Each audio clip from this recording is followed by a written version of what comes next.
Hello programmers, welcome to my YouTube channel OpenCV Projects. So in this video I will show you the music tone recognition. So let's open the terminal and run python space manage.py space run server. So it will generate one URL. We have to copy that URL and paste in any browser. Okay, now we have to upload any song. Let's select any music file and then click on the process button. So it will process and generate the graph.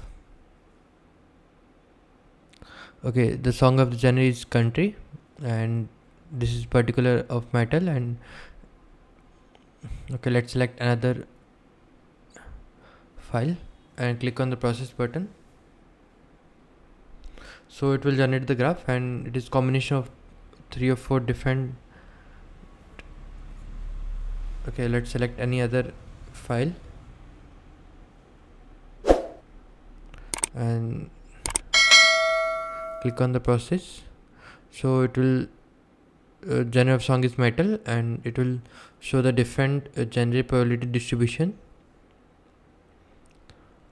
Okay, this is the complete project. If you're in doubt, then you comment in the comment section. I will try to reply soon. Thank you friends for watching my video. If you are new, then subscribe channel and share with your friend. Thank you.